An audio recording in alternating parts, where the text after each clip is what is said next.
When you've got like a really big decision that's taken you a while to get to, and you've made a decision, to feel fully supported in that decision, sometimes you can't just go out and telling people about it because not everyone will support you. And it's not like you expect it, but you don't want to be brought down by people's negativity and attitudes and own opinions.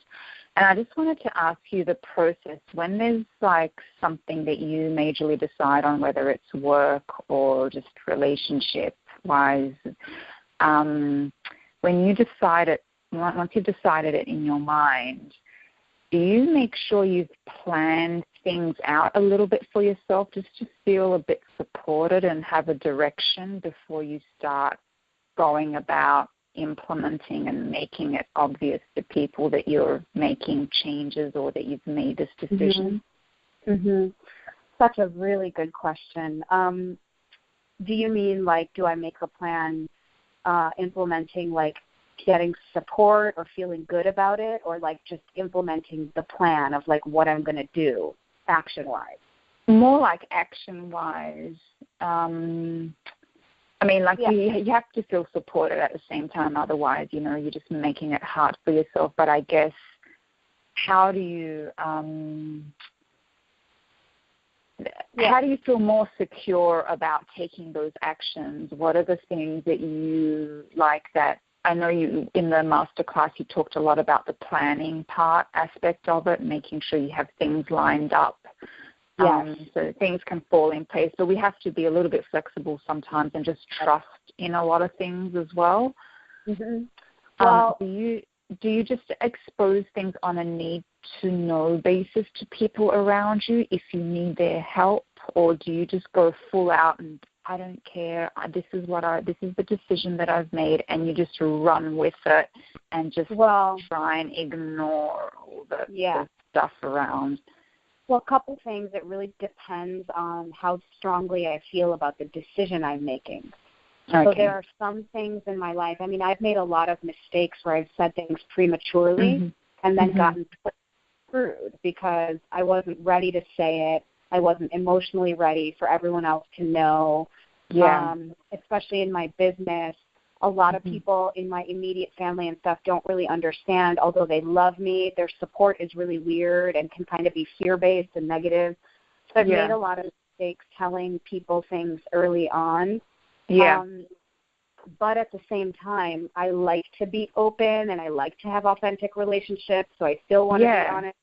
So it's like you want to keep it real, but you've got to be very discerning, I guess, with some people, and that's exactly what I was asking of. The closest people, the ones that you kind of really expect that from. Like you're saying, I've learned down the track that I've burnt myself a few times by doing that, trying to be open and trying to be transparent because that's who I am and that's how I do things.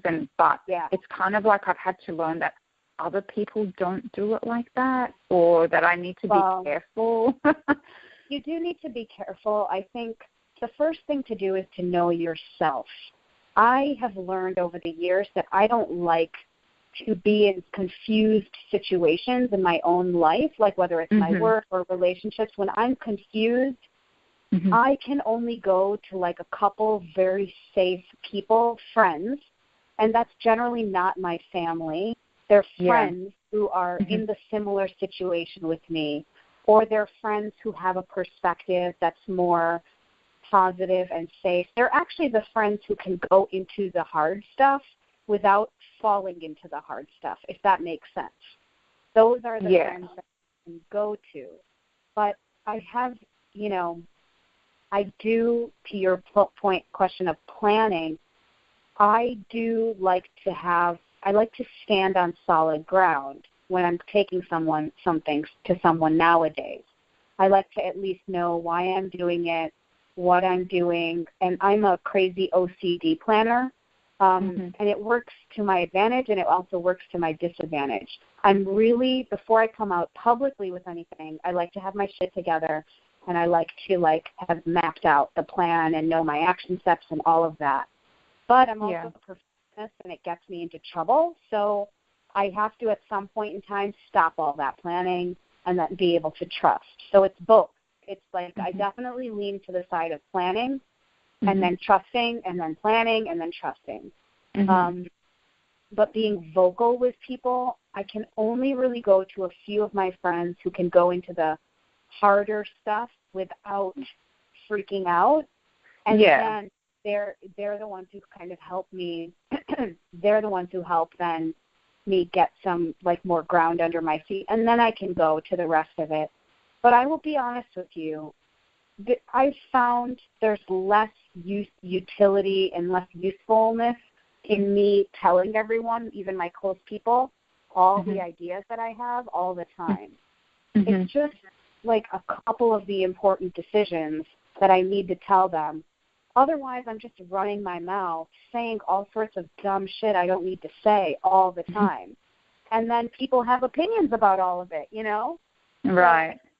So then I'm just it's really rare to just have people around you who will just listen to you and just go, yeah, that's okay, you know, like I know it's almost like when you're a type of person, you give what you expect back, but we have to learn the hard way that not everyone else is like that, you know, not everyone will just sit there and listen to you and just be okay with whatever you're rambling on about. People that can do that. You need two people that can do that safely with you, that listen and can witness you without fixing, changing, giving their opinions, whatever. Because you have that safe sounding board, then I would recommend just thinking about things solo.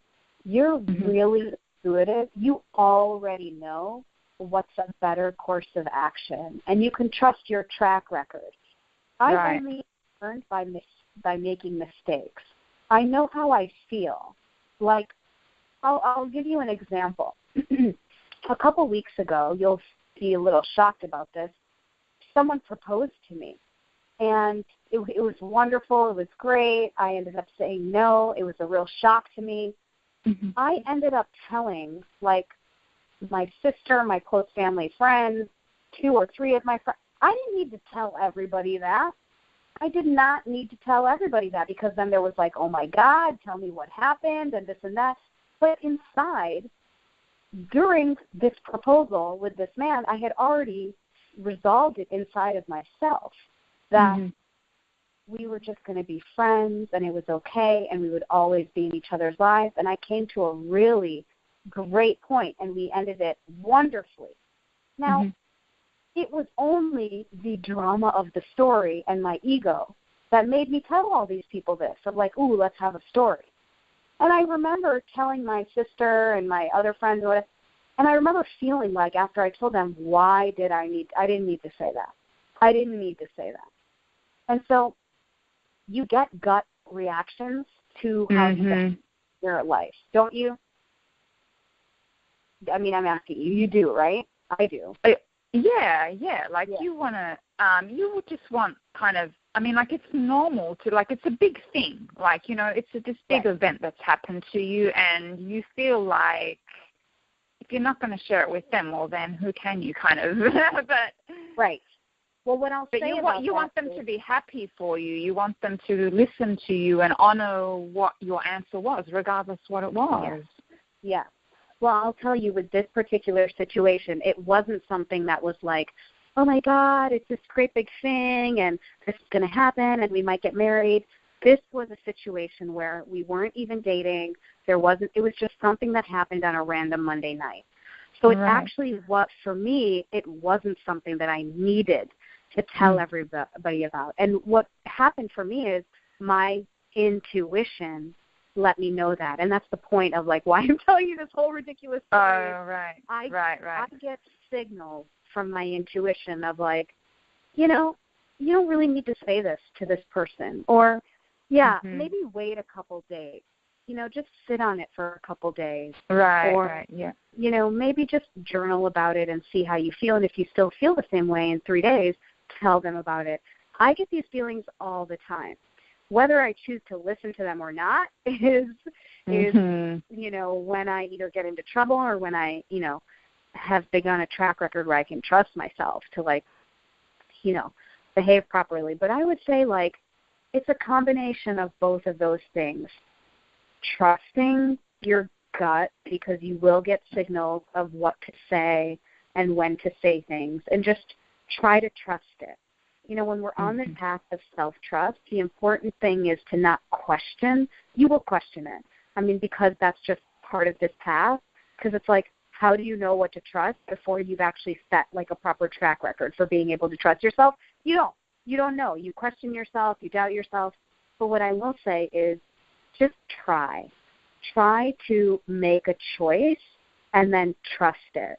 And then whatever ends up coming up for you, your intuition or whatever ends up happening, then you can, like, cross-check it and say, well, how did that turn out based on what I thought I needed to do? How did that make me feel based on what I thought I needed to do? And I will say now, generally speaking, I tend to say a little bit less until I've done my own processing of it, you know? Yeah. Just because in self-love, we do have to be mindful about what we open ourselves up to. And I've been burned many times where I've just been really open in the name of being really authentic and really out there and connecting with people, and then it's turned out shitty because I was like, oh, I shouldn't have said that.